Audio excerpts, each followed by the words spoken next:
Hello and welcome back to On Hold with me, Lindy Ngongwani.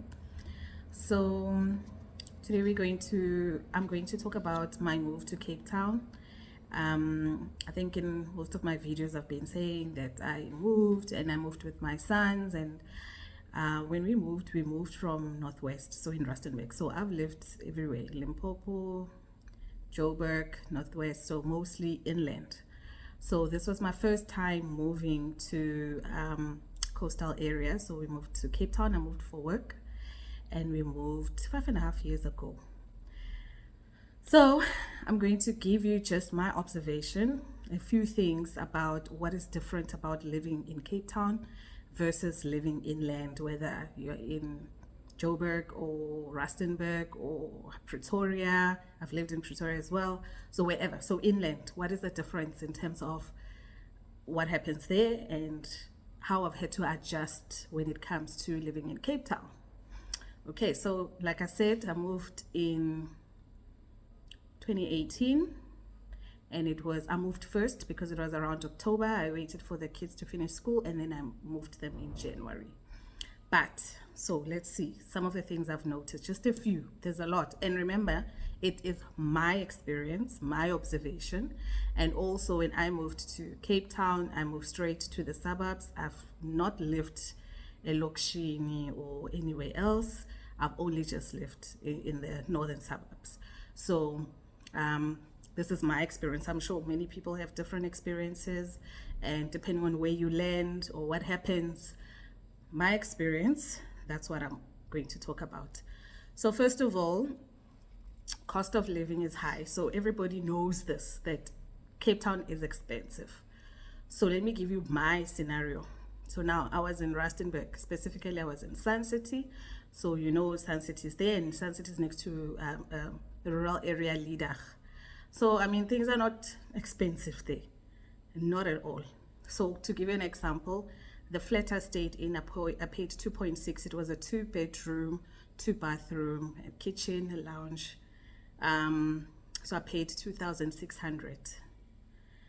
Electricity, I used to buy 200 rand, and it would last me for 2 months. And things were very basic. Cape Town, when I moved here, first thing, a flat is about no less than 10,000 rands if you're looking for a 2-bedroom, maybe with 1 bathroom, not 10,000 rands. Then it escalates to 11, 12, depending. Do you want a 2-bedroom, 2-bathroom? Where are you going to live? The closer you live to the beach, you must pay more, because if you can just see that little bit of a beach, you've got sea view or ocean view, claro, you pay for that little bit, even if it's a corner of a window. So you must be very careful where you stay. The further you are from town or beaches, it's much better. It gets cheaper and it gets much better, but it's still around like 10,000 rands, 12,000 rands. So I paid about 12,000 rands. And then the electricity shocked me, because 1,000 rands, I had to buy 1,000 rands worth of electricity just for a month. And in winter, it was more than that. So it was extremely expensive for me. What else was expensive? Oh, schools are not so bad, actually, guys. So when I looked for the boys, for school for the boys, it wasn't really bad, because public schools are very good here. Also depending where you are, but yeah, they are very good, well organized. They've got activities, they're big. So parents pay a bit, but you would pay at least about if it's primary school, you will pay at least about 1.6, between 1.6 and 2.5 or 2.4. It's not bad. And then high school, again, between 2.5 to 3,000. Then from there, unless you want to go to a private school. But public schools are good. I guess the payment is because the government doesn't subsidize so much to the public schools here because of the area, the economical areas. People work here, so they can pay. So now we pay the school to also have all of these activities we want, the sports we want, the swimming, all of that, paying the additional teachers, infrastructure. So it's School, actually, I wasn't. I was actually impressed about. But also another thing was that the kids here are busy. They are busy. Like my kids were stressed and frustrated. Ma, this one does this on Monday, rugby, and does this at school. After school, they go for music and this and this. The other one goes for this and that on Tuesdays. On Wednesday, there's tutoring, there's this. They are busy. So my kids came here and we thought, just play whatever it is at school.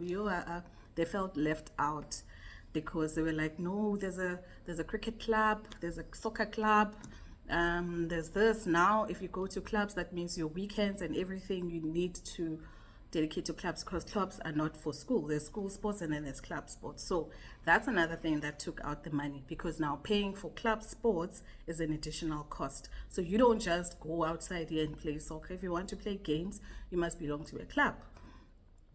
Cricket has clubs. Rugby, there's also rugby clubs, and you have to make sure that your kids get there. So the petrol that you're going to use, you must add there, because now running around from one game to another and all of that, you must count that in.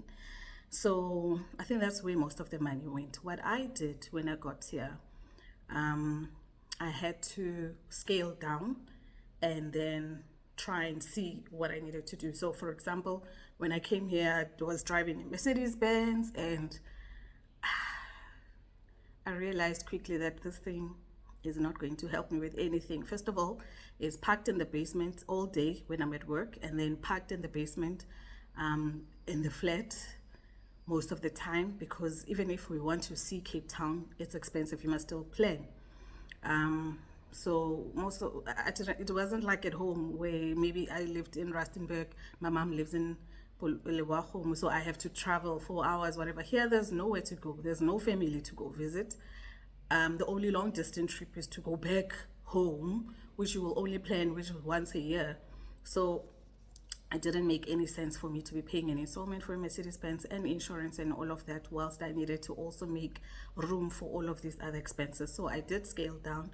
I sold my car immediately, like 9 months in when I was here. I was like, it must go. And then we also scaled down on certain things, and then we started from scratch. So we were like, okay, fine, now that we are here, let's buy a small car.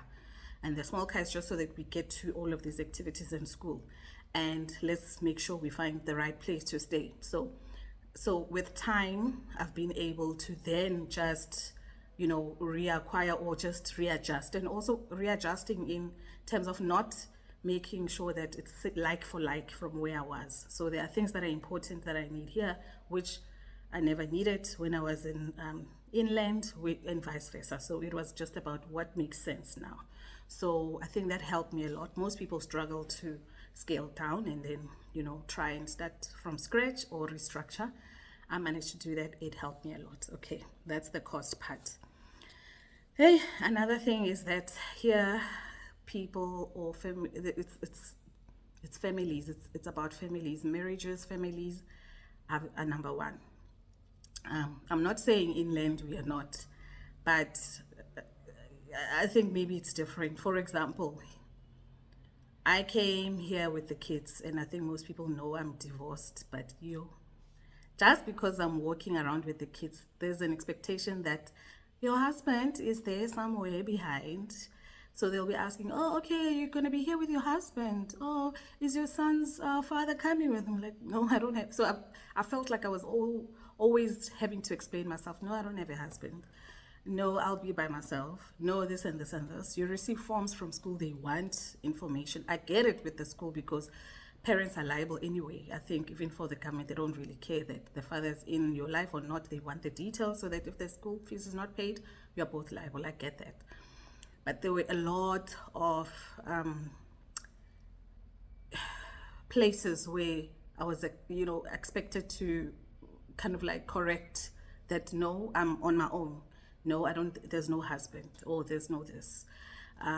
So I think I felt that because most people, so I started looking, is everybody really married here? Are we really like coupled up? Not that people are not divorced, but when they divorce, they move on, they have partners, they marry again. So it's all about families and having, you know, a family that you are with. There's grandparents, there's everything. So it made a huge difference for me who didn't have that whole circle, because there's that expectation. And also I realized that's why then the kids have so much support to get around to these sports, to be there and here, because there's more than one person to drive them around. There's more than one person to be present at their sports event. The grandparents come in and all of that. And that's why probably I felt the pressure, because it's just me having to be everywhere, drive everybody everywhere.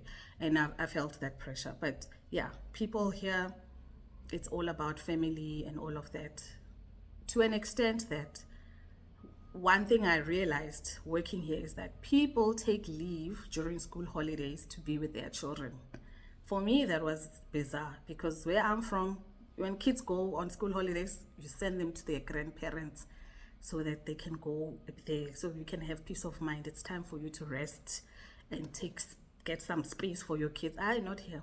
People take leave. So now, like holidays, if when there's school holidays, people are already planning which week they're going to take, whether it's the first week, the middle week, the last week, or whatever the case is, depending on how long the holidays are.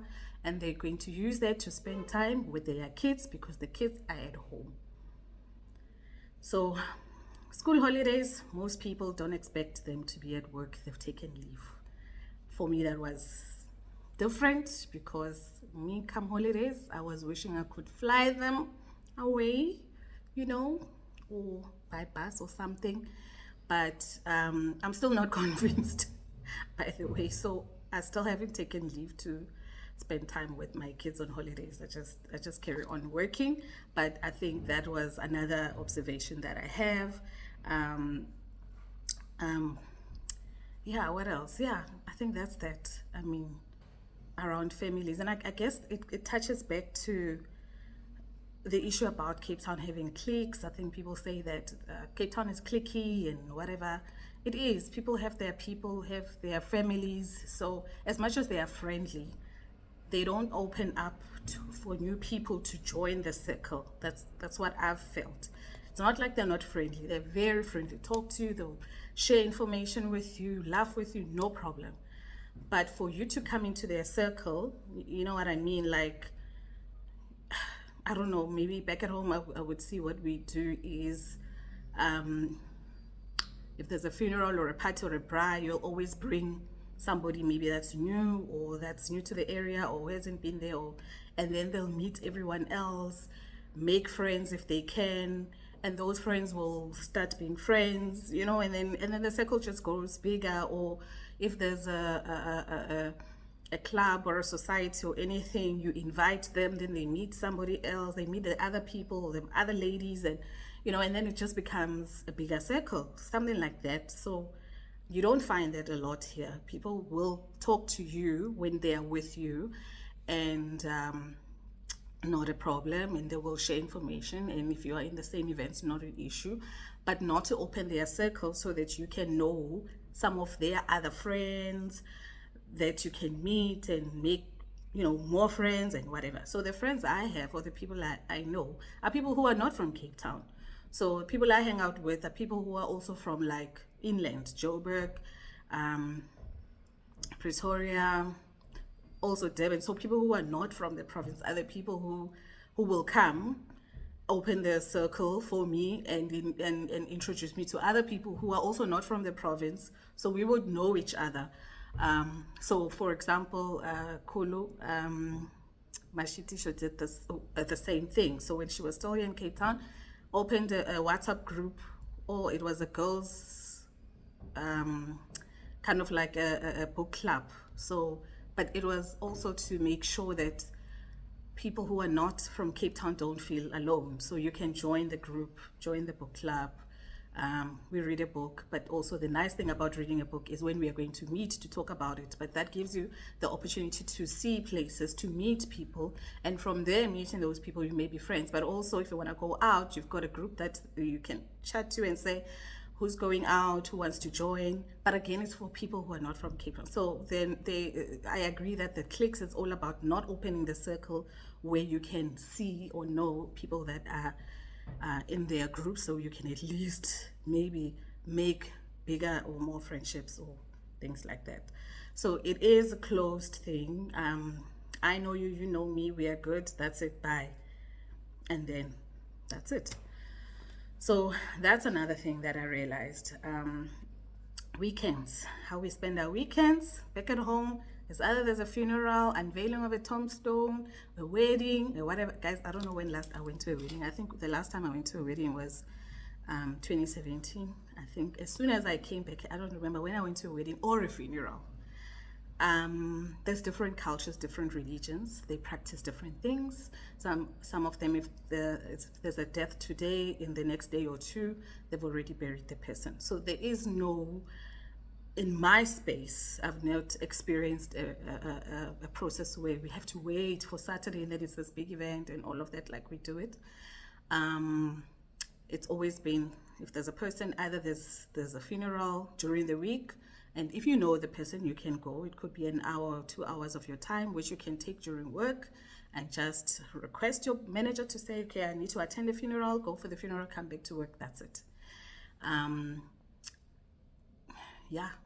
So the whole thing about, I don't remember when last I went for a funeral, after tears and things like that. Weekends, sports, soccer for the boys, rugby. We could be up here going to a rugby match, from a rugby match to a soccer match, from a soccer match to a swimming, whatever. That's where people are. From there, when it's done, afternoons, it's wine farms, restaurants, everything, things like that. That's how things happen. So I think that's a big difference that I've also seen, that we don't really, my time is spent differently. And my time is mostly dedicated towards the kids, which is the big thing here. It's family, children. If we put efforts and energy into the kids until they are done with school. Otherwise, even tutoring, guys, on a Sunday, on a Saturday, we sit here, wait for a maths tutor to be here, or Afrikaans tutor to connect on a Sunday afternoon at 3 or something like that. It's like, yeah, that's what we do. There's no point thinking, yeah, we might have an event or anything like that. With who? And remember, you really don't know people's circles. So unless if it's really somebody you know personally, which doesn't really happen very often. If you don't know them often or personally, where you going, you must stay. At home, I know it's just like, girl, there's somebody's funeral, come, let's go.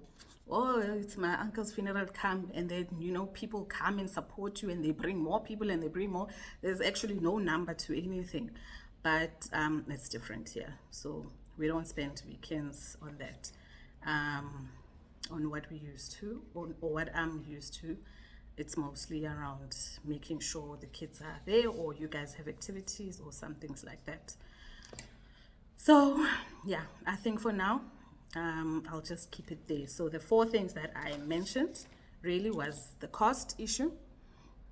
It was the clicks that we all see, that is a different thing, and how we spend our weekends, and also the family kind of like setup, or the family oriented type of situation that is around here.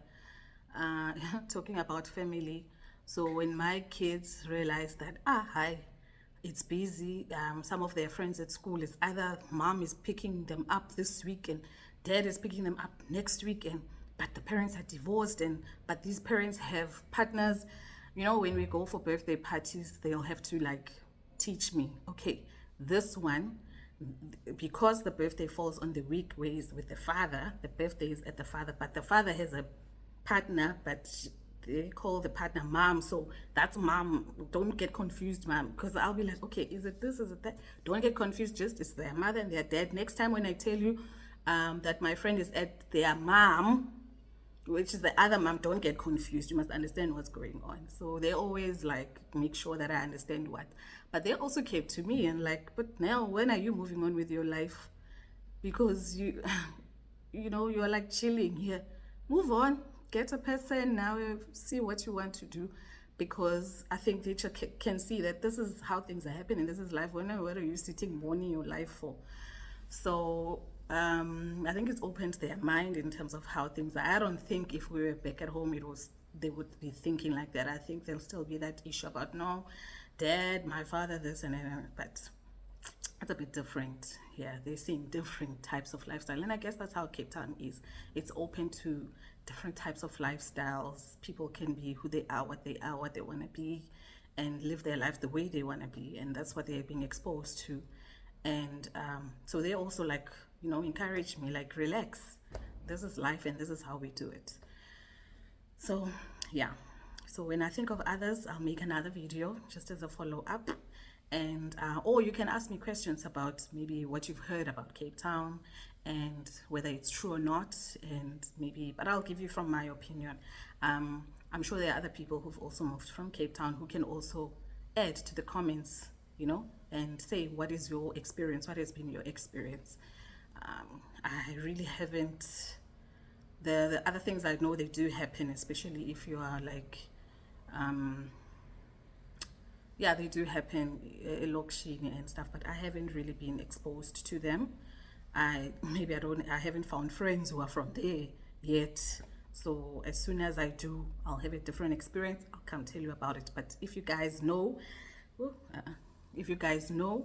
and have experienced that, please write it in the comment and tell me. It's quite different, and I think that's the great part about moving from one area to another.